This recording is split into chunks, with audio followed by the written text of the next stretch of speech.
আসসালামু আলাইকুম, সবাই কেমন আছেন? আশা করি সবাই ভালো আছেন। তো আজকে আরেকটা নতুন ভিডিও নিয়ে চলে আসলাম। আজকের ভিডিওটা অনেক গুরুত্বপূর্ণ একটা ভিডিও। সেটা হলো ঝড় বৃষ্টির দিনে আপনাদেরকে আমি ছাদ বাগানে 5টি টিপস বলবো। ছাদ বাগানে কী কেয়ার করবেন ঝড় বৃষ্টির দিনে, ওটাই আমি বলবো এই 5টি টিপস। তো ভিডিওটা শেষ পর্যন্ত দেখবেন, কেউ স্কিপ করবেন না, তাহলে আপনার ভিডিওটা আপনার বুঝবেন না। তো প্রথম যে টিপসটা হলো ছাদ বাগানে ঝড় বৃষ্টির দিনে যে কেয়ারটা করবেন সেটা হলো আপনার গাছে পানি না দেওয়া। আমি দেখাই আর বলি আমার ছাদ বাগানে। এই যে দেখেন, এখন কিন্তু আমার এই ডামের মাটি ভিজা। এখন আমি এই ডামে কিন্তু পানি দিতে পারবো না। এখানে আমি দাঁড়া শাকের বিচি ফালাইছি, এখন কিন্তু এটার মাটি ভিজা।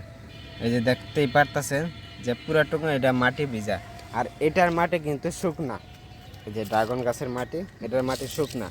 যখনই এরকম শুকনা হইব, আপনার কিন্তু বৃষ্টি পড়বে 1-2 দিন। আপনার দেখেন এই বৃষ্টিটা আমার এইখানে কিন্তু কালকের আগের দিন বৃষ্টি পড়ছে, এখনও মাটি ভিজা। আমার সবগুলা টবের মাটি দেখেন ভিজা। এই যে এগুলো সবগুলা ভিজা, এই যে ভিজা, দেখছেন? এগুলো সবগুলা মাটি ভিজা। যখনই আপনার শুকাই যাব, এই যে এরকম শুকাই যাব, তখনই আপনারা পানি প্রয়োগ করবেন। যখনই ভিজা থাকবো তখন পানি প্রয়োগ করা যাবে না।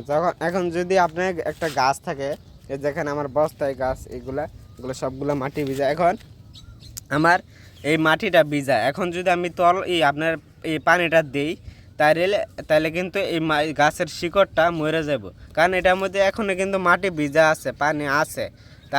এখন যদি আমি পানিটা দিই, তাহলে আপনার গাছের শিকড় মরে যাব, তাহলে গাছটাই শেষ। এজন্য বৃষ্টির দিনে পানি আপনার শুকানোর পরেই, বৃষ্টির দিনে কিন্তু 1-2 দিন বৃষ্টি পড়ে, আবার বৃষ্টি কিন্তু মাটি শুকাইতে অনেক টাইম লাগে। এজন্য মাটি শুকানোর পরে আপনারা পানি দিবেন, এছাড়া পানি দিবেন না। তো এটা হলো প্রথম টিপস। এখন দ্বিতীয় টিপসটা হলো আপনার গাছে কী সার প্রয়োগ করবেন। আপনার ঝড় বৃষ্টির দিনে গাছে কোন সারটা প্রয়োগ করবেন, সেটা হলো আপনার তরল সার প্রয়োগ করা যাইবে না। প্রথম আপনার তরল সারটা প্রয়োগ করা যাইবে না, আপনার শুকনো সারটা গাছে দিবেন। শুকনো সার দেওয়ার চেষ্টা করবেন, যেমন বার্মি কম্পোস্ট, গোবর সার, কিচেন ওয়েস্টের শুকনো সার, এগুলো দেওয়ার চেষ্টা করবেন। যখন আমি দেখাই আমার, এই যে আমি শুকনো সারটা ব্যবহার করছি। আর আমি ঝড় বৃষ্টির দিনে কোন শুকনো সার ব্যবহার করি, এটা ভিডিও আপলোড দেওয়া আছে, আর আমি ডিসক্রিপশানে দিয়ে দিব, আপনারা দেখে নেবেন।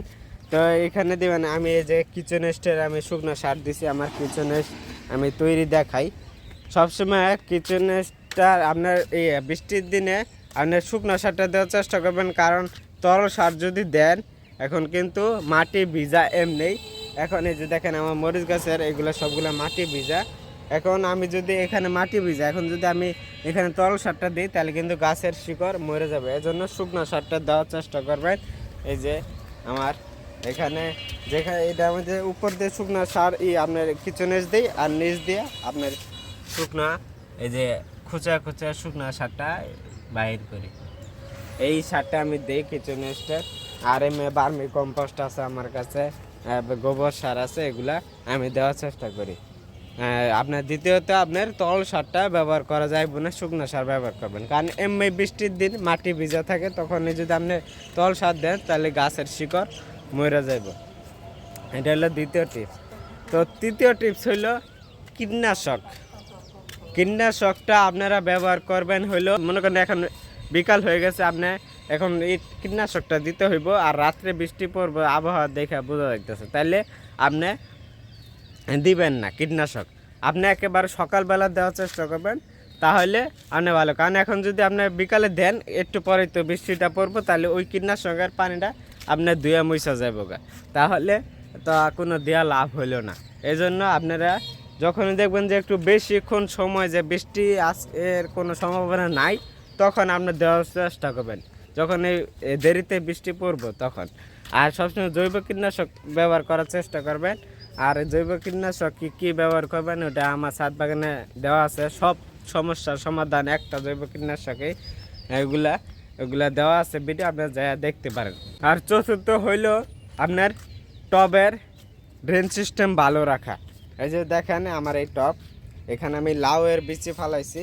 এখন আমি নিচে আপনার পাতা দিয়ে নিছি, যাতে পানিটা যখন এই বৃষ্টি পানি পড়বো পানিটা যে না জমা থাকে। এখন এটার মধ্যে যে আমার এখানে তরমুজ গাছ লাগানো, এখন যদি এটার মধ্যে পানি জমা থাকে তাহলে কিন্তু আমার তরমুজ গাছের শিকড়ে পানি জমা থাকলে কিন্তু গাছটা মরে যাব।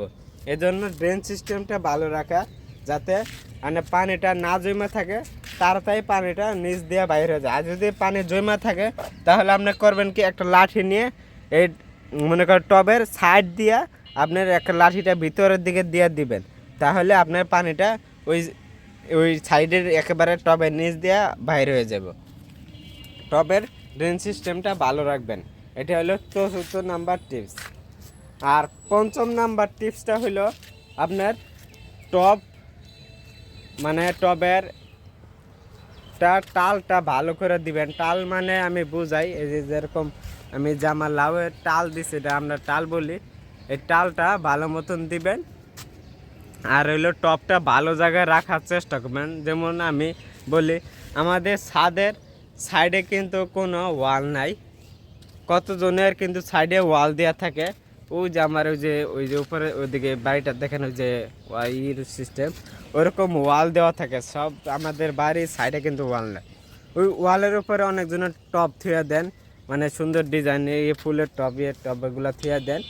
ওই টবটা এখন যদি আপনার রাস্তার সাথে বাড়ি থাকে, যে আপনার থুইছেন ওইটা ওয়ালের উপরে, এখন নিচ দিয়ে মানুষের চলাচলের জায়গা, ওটা যদি এখন ঝড় বৃষ্টির দিনে কিন্তু টবটা পড়ে যাওয়ার সম্ভাবনা আছে। আর নিচে কার উপরে পড়বো ওটা কিন্তু অবস্থা পরে খারাপ হয়ে যাবে।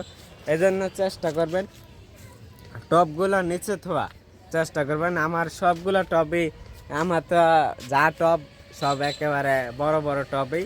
আর সব কোনো রাস্তার সাইডে কোনো আমারই নাই, এগুলো সব এদিকে জঙ্গল, কোনো মানুষের চলাচল নাই। আপনার টবটা ভালো জায়গায় রাখবেন। আর মনে করেন টবের যে টালটা ওটা শক্তভাবে দেওয়ার চেষ্টা করবেন, যাতে, কারণ ঝড় বৃষ্টির দিনে কিন্তু টাল ভাঙে যাবে গা। এই জন্য টালটা আপনার ভালোভাবে দেওয়ার চেষ্টা করবেন। এটা হলো ৫ নাম্বার টিপস। এই 5টা টিপস আপনি ছাদ বাগানে ফলো করবেন, আপনার গাছও সুস্থ থাকবো, কোনো সমস্যা হইব না। আর কোনো গাছের টালে কোনো ধরনের সমস্যা হবে না। 5টা টিপস আপনি যদি ফলো করেন ছাদ বাগানে, আপনার গাছ সবুজ সতেজ থাকবো। এই সার প্রয়োগ করবেন, আপনার গাছ দ্রুত বাড়বো। কারণ একটা উপাদানে এই একটা সারে সব ধরনের উপাদান আপনার পুষ্টি করা আছে গাছের জন্য। আমার গাছ দেখতেই পারতেছেন, এই যে মরিচ গাছ কত সুন্দর সবুজ একেবারে, আর ফুলও আসছে। আমি কিচেনেসটা দিই শুকনা সার আপনার, ওটার মধ্যে তো সব ধরনের পুষ্টি থাকে, কারণ ওটার মধ্যে সব ধরনের সবজির খোসা থাকে। এই জন্য সব কলার খোসা এর খোসা সব ধরনের পুষ্টি থাকে এই একটা ইয়েতেই। এই যে কিচেনেসটা যেমন দেই, আবার বার্মি কম্পোস্ট দিই, এগুলা দিই। আর তরল সারটা তখন দিই যখন আমি মাটিটা দেখি শুকনো হয়ে গেছে, তখন আমি তরল সারটা দেওয়ার চেষ্টা করি। আর মাটি ভিজা অবস্থায় কোনো সময় পানি দিবেন না ঝড় বৃষ্টির দিনে, তাহলে গাছের শিকড় মরে যাব। কীটনাশকটা আপনার যখন টাইম মানে বৃষ্টি হইব না তখনই দেওয়ার চেষ্টা করবেন। মনে করেন আধা ঘন্টা পরে বৃষ্টি হইব, আপনি আধা ঘন্টা আগে কীটনাশকটা দিলে তাহলে কোনো লাভ নাই, তাহলে ওই ধুয়া মুছা যাবো সব কীটনাশক। আর টবটা ভালো রাখা আছে, টবের ড্রেন সিস্টেম ভালো রাখবেন। বেশি করে নিচে পাতা দেওয়ার চেষ্টা করবেন, খোয়া দিবেন যাতে পানিটা ভালো বাইরে হয়ে যায়, পানি না জমা থাকে। আর টবটা ভালো জায়গায় রাখার চেষ্টা করবেন, টালটা ভালো করে দিবেন। তো এই 5টা টিপস ফলো করবেন, আপনার গাছপালা সবগুলাই ভালো থাকবো। তো আর কিছু বলবো না। আমি আমার ছাদ বাগানে এখন দেখেন আমার কি লাগানো আছে।